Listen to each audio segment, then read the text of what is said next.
जय श्री राधे, जय श्री कृष्ण, जय माता रानी की।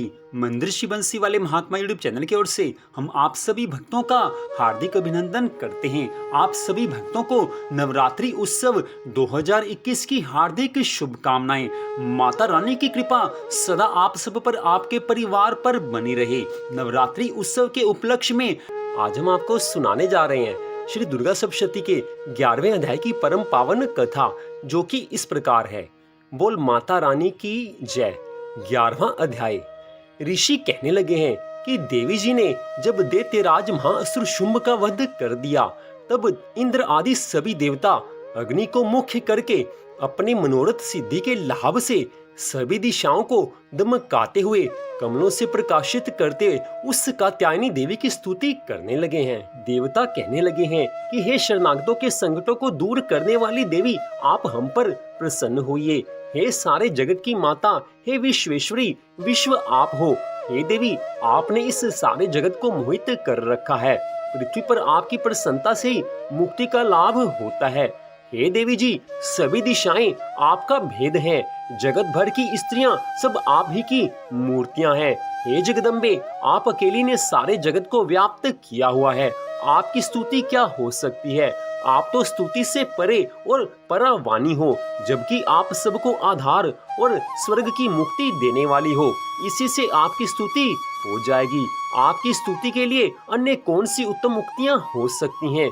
सारे जनों के हृदय में बुद्धि रूप होकर आप ही स्थित हो। हे देवी, स्वर्ग और मोक्ष देने वाली नारायणी, आपको नमस्कार हो। कला काष्ठा आदि रूप से सबकी रक्षा कीजिए। हे देवी, आप ही चर अचर की स्वामिनी हो। आप ही एकमात्र जगत की आधार हो। पृथ्वी स्वरूप से विराज रही हो। देवी जी, आपका पराक्रम अलंघनीय है। आप ही जो जल स्वरूप में स्थित होकर इस सारे विश्व को तृप्त कर रही हो। अनंत पराक्रम वाली आप ही वैष्णवी शक्ति हो। विश्व भर का परम बीज, माया को भी स्थानों के क्रम से बदल देने वाली, विश्व के संहार में शक्ति रूप हे नारायणी देवी, आपको नमस्कार हो।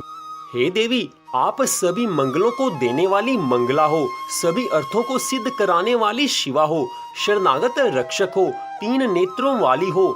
हे गौरी नारायणी, आपको नमस्कार हो। आप ही दृष्टि स्थित एवं संहार करने में सनातनी शक्ति स्वरूप हो। आप गुणमयी और गुणों का आधार हो। हे नारायणी देवी, आपको नमस्कार हो। शरण में आए हुए दीन दुखियों की रक्षा करने में संलग्न, सबके संकट निवारण करने वाली नारायणी देवी, आपको नमस्कार हो। हंसों से जुटे हुए विमान पर विराजमान ब्रह्मानी के रूप को धारण करने वाली, कुश मिश्रित जल छिड़कने वाली नारायणी देवी, आपको नमस्कार हो। माहेश्वरी के स्वरूप से त्रिशूल, चंद्रमा और सर्पों को धारण करने वाली, महावृषभ पर बैठने वाली नारायणी, आपको नमस्कार हो। मोर तथा मुर्गों से आवृत महाशक्ति को धारण करने वाली, महापाप रहित कुमारी रूप में स्थित है नारायणी, आपको नमस्कार हो। शंख, चक्र, गदा, शारंग तथा उत्तम अस्त्रों को धारण करने वाली वैष्णवी शक्ति रूप प्रसन्न होइए। हे नारायणी, आपको नमस्कार हो। हाथ में भयंकर चक्र धारण किए, दाढ़ों पर पृथ्वी उठाए हुए वारा रूप धारिणी शिवे नारायणी, आपको नमस्कार हो। भयानक नरसिंह का रूप धारण करके दैत्यों का वध करने के लिए, हे उद्यमशीले त्रिलोकी की रक्षा करने में परायण नारायणी, आपको नमस्कार हो।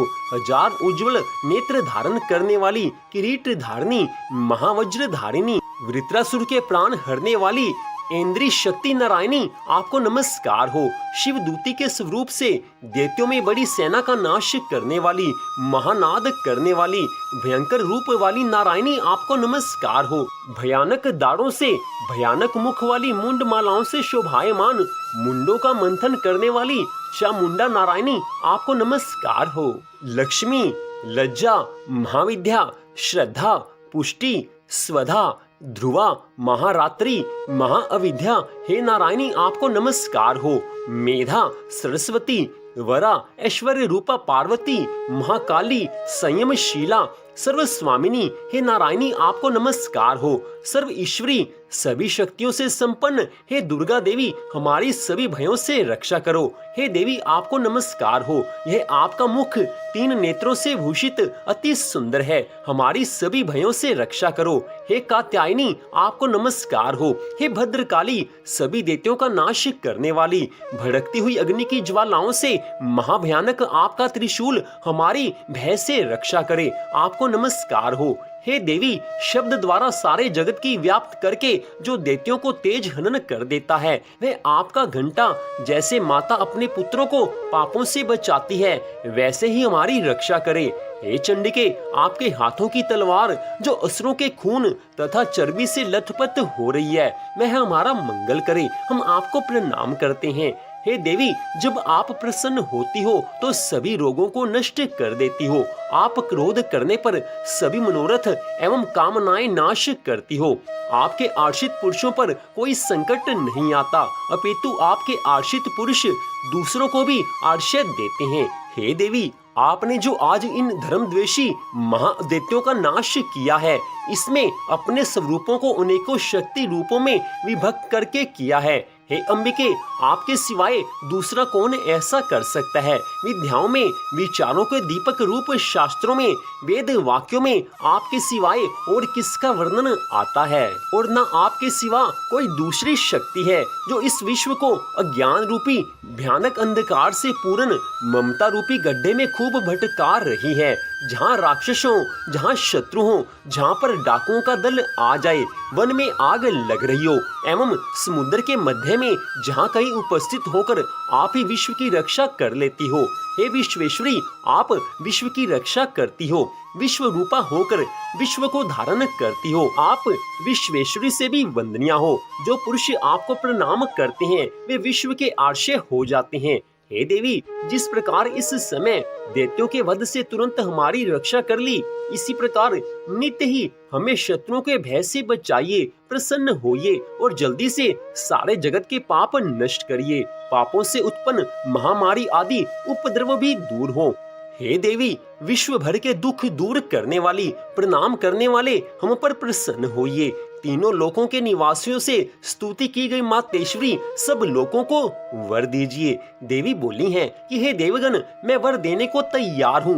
मन चाहा वर मांग लो, संसार का उपकारक वर मैं अवश्य देती हूँ। देवता बोले, हे सर्वेश्वरी, आप त्रिलोकी की समस्त बाधाएं शांत करें और इसी प्रकार हमारे शत्रुओं को भी नाश करती रहें। देवी कहने लगी हैं, हे देवगण, वे वसवत मनवंतर के 28वें युग के आने पर शुंभ निशुंभ नामी 2 और महादैत्य पैदा हो जाएंगे। तब मैं नंद गोप की गृहिणी यशोदा के गर्भ से अवतार लूंगी और विंध्याचल में जाकर निवास करूंगी। फिर पृथ्वी पर महाभयंकर रूप से अवतार लेकर विप्रचिति नामक दैत्यों का नाश करूंगी। उन विप्रचिति नामक घोर दैत्यों का भक्षण करके मेरे दांत भी अनार के फूलों की तरह लाल हो जाएंगे। तब स्वर्ग में देवता और पृथ्वी पर मनुष्य मेरी स्तुति करते समय मुझे रक्त दंतिका कहेंगे। उसके अनंतर जब पृथ्वी पर 100 वर्षों तक वर्षा नहीं होगी, पानी मिलेगा ही नहीं, तब मुनिजन मेरी स्तुति करेंगे। उस समय मैं अयोनिजा प्रकट होंगी। मैं 100 नेत्रों द्वारा उन मुनियों को देखूंगी। तब मनुष्य मेरा शताक्षी नाम से कीर्तन करेंगे। हे देवतागण, उस समय सारे संसार को जब तक वर्षा नहीं होगी, तब तक अपने शरीर से उत्पन्न शाक द्वारा पालूंगी। पृथ्वी पर शाकुंभरी इस नाम से विख्यात हो जाऊंगी। वहां पर मैं एक दुर्गम नाम के दैत्य का वध करूंगी। फिर मेरा नाम दुर्गा देवी इस नाम से विख्यात होगा। फिर जब मैं भयानक रूप धारण करके हिमालय पर रहने वाले राक्षसों का मुनियों की रक्षा के लिए भक्षण करूंगी, उस समय सब मुनि भक्ति भाव से नम्र होकर मेरी स्तुति करेंगे। उस समय मेरा नाम भीमा देवी विख्यात होगा। फिर जब अरुण नामक दैत्य त्रिलोकी में भय और बाधाएं उपस्थित कर देगा, तब मैं त्रिलोकी की रक्षा के लिए 6 पंजों वाले असंख्य भ्रमरों का रूप धारण करके उस महाअसुर का वध करूंगी। उस समय मुझे भ्रामरी कहकर लोक सर्वथा मेरी स्तुति करेंगे। इसी प्रकार जब जब भी लोकों में दैत्यों द्वारा बाधाएं उपस्थित होंगी, तब तब मैं अवतार लेकर दैत्यों का नाश करूंगी। तो इसी के साथ ही श्री दुर्गा सप्तशती के 11वें अध्याय की कथा का यहीं पर विश्राम होता है। मंदिर श्री बंसी वाले महात्मा यूट्यूब चैनल की ओर से इस कथा को आपने सुना, आपका हार्दिक धन्यवाद। भगवान की अन्य कथाओं के लिए आप कृपया हमारे चैनल को सब्सक्राइब कीजिए और अनेकों कथाओं का आनंद उठाइए। तो आप सबका हार्दिक धन्यवाद। भगवान श्री राधा कृष्ण जी की, माता रानी की कृपा सदा आप सब पर बनी रहे, इसी मंगल कामना के साथ जय श्री राधा रानी सरकार की, जय श्री कृष्ण भगवान की, जय माता रानी की, जय जय श्री राधे, जय जय श्री राधे, जय जय श्री राधे श्याम।